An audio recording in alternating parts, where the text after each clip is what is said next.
The exception is for expert witnesses. They can be paid a reasonable fee for their preparation and testimony, but the fee cannot be contingent on the outcome or the content of their opinion.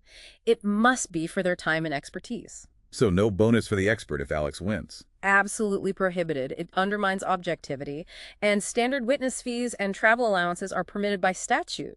The goal is compensation, not inducement. Let's talk tangible evidence again. Objects, documents, rules 901, 902. Authentication is key. Absolutely. Rule 901 requires evidence sufficient to support a finding that the item is what the proponent claims it is. You have to lay the foundation. How do you do that for, say, a physical object like the weapon in Alex's case? Several ways. Personal knowledge. Testimony from someone who recognizes it. That's the knife I saw. Distinctive characteristics. Unique features. Or chain of custody. Accounting for its handling, especially for things easily tampered with, like drug samples or forensic evidence. You need to show it wasn't altered. Specific items like x-rays have specific foundational needs too. What about documents? How do you authenticate a letter Alex allegedly wrote? Eyewitness testimony, saw him write it. Handwriting verification by expert or lay witness with prior familiarity not acquired for litigation. Stipulation by parties. There are special rules too. Ancient documents, 20-plus years old, non-suspicious condition found in likely place. Public records, certified copy or evidence it's from the correct office. Reply letter doctrine, content shows it's likely a reply. And self-authenticating documents, Rule 902. Right. These need no extrinsic evidence. Think official publications, documents with government seals, certified copies of public records, newspapers, notarized documents, commercial paper. Their nature provides reliability. What about authenticating voices or phone calls? Like a threatening voicemail from Alex. Voice ID can be done by anyone who has heard the voice at any time, even if just for litigation purposes. Telephone conversations can be authenticated if the caller recognized the voice, the speaker knew unique facts, the caller dialed a known number and the person identified themselves, or if calling a business about business matters. It's all about establishing reliability, linking the item to its claimed source or nature. That's the core principle. Now, the best evidence rule. Rules 1001, 1008. This applies to writings, recordings, photos. It's not about the best evidence in general, right? Correct. It's specifically about proving the contents of a writing, recording, or photograph.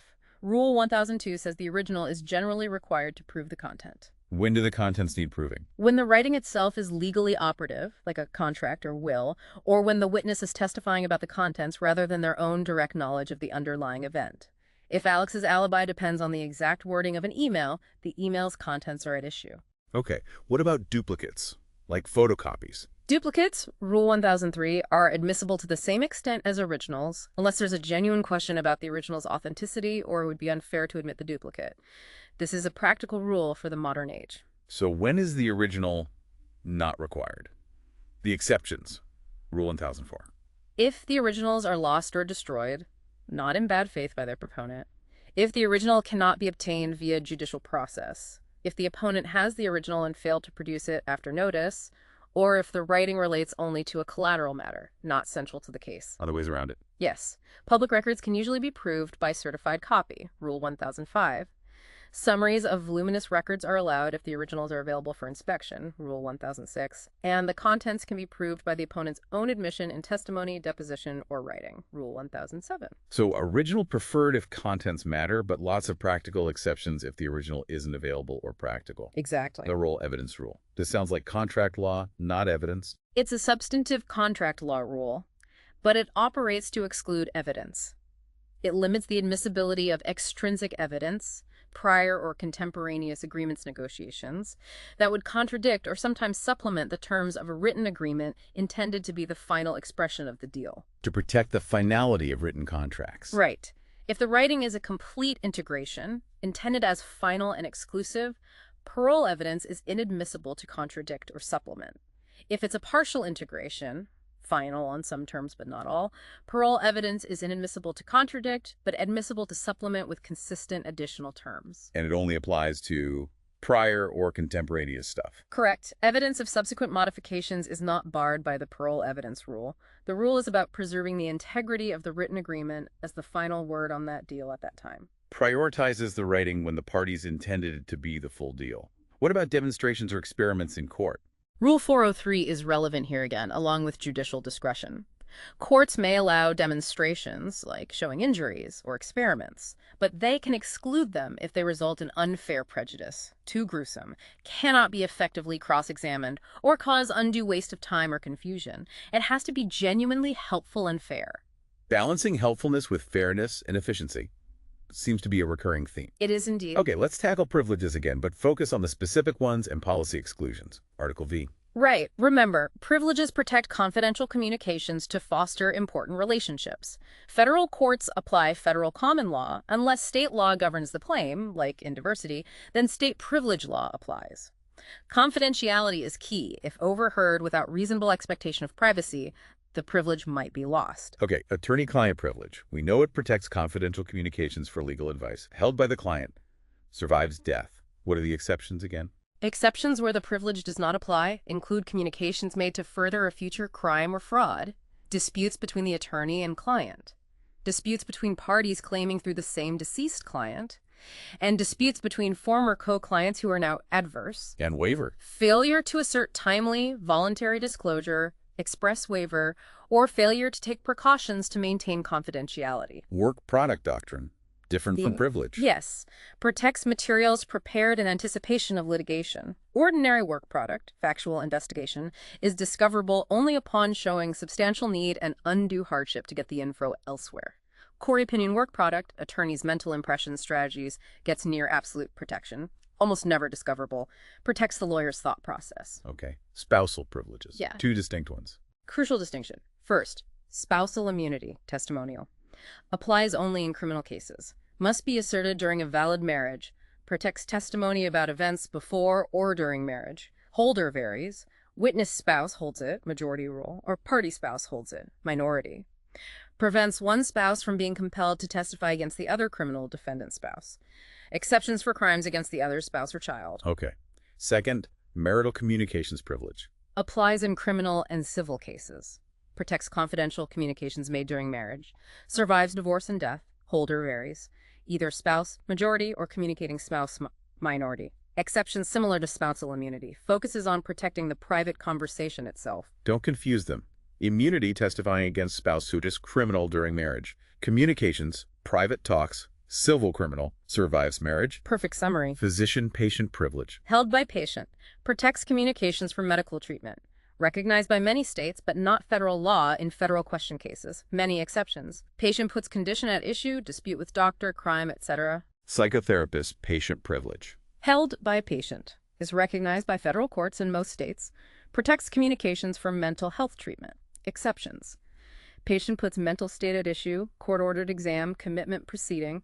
Generally stronger protection than physician-patient. Fifth Amendment privilege against self-incrimination. Constitutional. Witness can refuse testimony that might incriminate them. Covers current testimonial statements only, not physical evidence or corporations. Fundamental right. Now, the policy exclusions. Relevant evidence kept out for policy reasons. Right. Rules 407, 411. First, subsequent remedial measures. Rule 407. Fixes made after an injury are inadmissible to prove negligence, culpable conduct, defect, or need for warning. Encourages repairs. Admissible for other purposes like impeachment, proving ownership control if disputed, or feasibility if disputed. Okay. Compromise offers negotiations. Rule 408. Settlement offers and statements during negotiations are inadmissible to prove liability or amount of damages. Yeah. Encourages settlement. Admissible for other purposes like proving bias, negating delay, proving obstruction. Includes conduct statements during negotiations. Offers to pay medical expenses. Rule 409. The offer or payment itself is inadmissible to prove liability. Encourages humanitarian aid. But accompanying statements of fault are admissible. I'll pay your bills out. I'll pay your bills because I ran the red light is in. Plea negotiations, Rule 410. Withdrawn guilty pleas, nolo contendere pleas, statements during plea discussions are inadmissible against the defendant. Encourages plea bargaining. Exceptions for fairness, completeness, or subsequent perjury prosecution. Liability insurance. Rule 411. Evidence of insurance, or lack thereof, is inadmissible to prove negligence or wrongful conduct.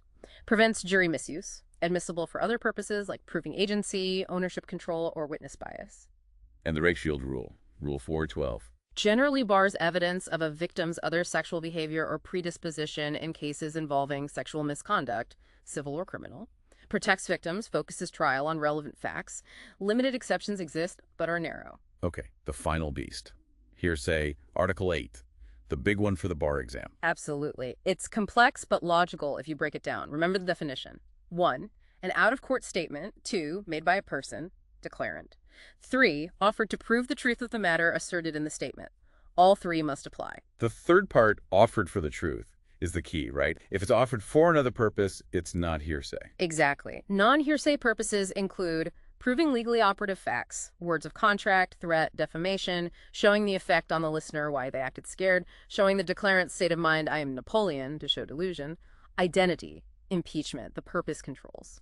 Okay, and the general rule is hearsay is inadmissible. Unless it falls within an exclusion, Rules 801 were an exception, Rules 803, 804, 807. Let's talk exclusions first. Statements that are hearsay by definition, but the rules say not hearsay. Right. Rule 801D. Two main categories. First, declarant witnesses prior statements, 801A. Declarant must testify now and be subject to cross about the prior statement. Includes prior statements of identification. That's the guy I picked from the lineup. Admissible for truth. Prior consistent statements, PCS. Used to rebut fabrication charge, but only if made before motive to fabricate arose. Admissible for truth. Prior inconsistent statements, PIS. Admissible for truth only if made under oath at a prior proceeding. Otherwise, impeachment only. Okay, the declarant is there, can be questioned, makes sense. Yeah. Second category. Opposing party statements, admissions, 801D. Statement made by a party or attributable to them, offered against that party. Doesn't need personal knowledge, can be opinion, doesn't need to be against interest when made, includes party's own statement. Adoptive admissions, including silence under specific conditions. Vicarious statements by agent, employee, co-conspirator acting in furtherance. Judicial admissions, binding. These are considered reliable because parties don't usually say things against their interest unless true or they can explain them. These exclusions get the statements in for their truth without needing a hearsay exception. Vital distinction. Now for the true hearsay exceptions. When the statement is hearsay, but still admissible. First, Rule 804. Declarant must be unavailable. Correct. Unavailability means privilege, refusal to testify, lack of memory, death illness, or unavoidable absence. Can't be caused by proponent's wrongdoing. The 804 exceptions are former testimony, given under oath previously where opponent had opportunity and similar motive to cross-examine, dying declaration. In homicide civil cases only, declarant believed death was imminent, statement concerned cause circumstances of death, statement against interest, against declarant's pecuniary, proprietary, penal interest when made, reasonable person wouldn't say unless true, requires corroboration if exposing declarant to criminal liability, statement of personal family history, forfeiture by wrongdoing, statement offered against party who intentionally caused declarant's unavailability. These seem reliable because unavailability plus specific trustworthy circumstances. Then Rule 803. Declarant's availability doesn't matter. These are reliable on their face. Exactly. Circumstances suggest inherent trustworthiness. Key 803 exceptions include present sense impression, describing event while perceiving or immediately after, spontaneity, excited utterance, statement relating to startling event made while under stress of excitement, emotion ensures sincerity, then existing mental, emotional, or physical condition, statement of current state of mind, intent, plan, motive, emotion, or physical sensation. My back hurts. I plan to go to Chicago. Can prove intent plan. Statement for medical diagnosis treatment, made for and reasonably pertinent to diagnosis or treatment.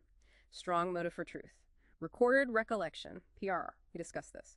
Record made adopted when memory fresh, witness now can't recall. Read in, not exhibit. Business records. Made near time by someone with knowledge, kept in course of regularly conducted activity, regular practice to make record. Trustworthy due to routine, not if made for litigation. Public records.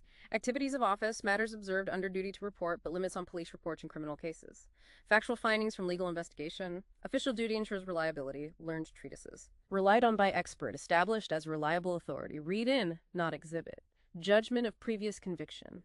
Felony conviction proving fact essential to judgment, and the residual exception, Rule 807, the catch-all. Requires trustworthiness, necessity, more probative than other available evidence. Notice, use sparingly. Wow. That's a lot of exceptions. Identifying the right one hinges on the specific circumstances surrounding the statement. Finally, constitutional limitations. Even if evidence fits an FRE rule, the Constitution can block it, especially in criminal cases like Alex's. Absolutely. Paramount concerns. First, the Sixth Amendment Confrontation Clause. Right. Crawford v. Washington. Exactly. In a criminal trial, the Confrontation Clause bars admission of testimonial hearsay against the defendant unless the declarant is unavailable. A&ED, the defendant had a prior opportunity to cross-examine them. What makes hearsay testimonial? Statements an objective witness would reasonably expect to be used later at trial, formal statements to police during investigation, not ongoing emergencies, affidavits, prior testimony. The primary purpose test often applies. Was it to resolve an emergency, non-testimonial, or gather evidence for prosecution, testimonial? So a 911 call during the assault might be okay, but a formal police station interview later is likely testimonial and triggers Confrontation Clause issues if the declarant is unavailable without prior cross. That's the analysis. The clause also limits the forfeiture by wrongdoing exception. Defendant must have intended to make the witness unavailable. What about the Due Process Clause? 14th Amendment due process may require admission of hearsay if excluding it would unduly restrict the defendant's ability to mount a defense. A constitutional safety valve ensuring fundamental fairness, though less common than Confrontation Clause issues. And face-to-face confrontation. In Confrontation Clause generally guarantees a defendant's right to confront witnesses face-to-face. Exception possible for important public interests, like protecting child witnesses, often using alternative methods like CCTV. So constitutional rights, especially confrontation, can trump the FRE. They are the ultimate gatekeepers in criminal cases. They absolutely are. Wow. Okay. That was a truly comprehensive deep dive into the federal rules of evidence. We've covered relevance, character, witnesses, tangible evidence, privileges, and the massive topic of hearsay, even linking it to our State v. Alex scenario. Yeah, our goal was really to lay out the substance of these rules to provide full comprehension. Yeah. Hopefully you can see not just the rules themselves, but the principles behind them and how they might apply, in a courtroom or on an exam. And for those preparing for legal exams, you can see how these pieces connect. A single fact pattern might hit character issues, then a hearsay statement, maybe a privilege claim. Structuring an essay means spotting each issue, applying the right rule, discussing exceptions. Exactly, applying the logic methodically, which, raises an interesting question looking forward. Huh? In a world, increasingly saturated with digital information, AI, deepfakes, where does the future of evidence law lie? How do we authenticate AI content? How do we handle potentially fabricated video testimony? How might these rules, designed largely for an analog world, need to evolve? That is a fascinating and slightly scary thought to leave everyone with.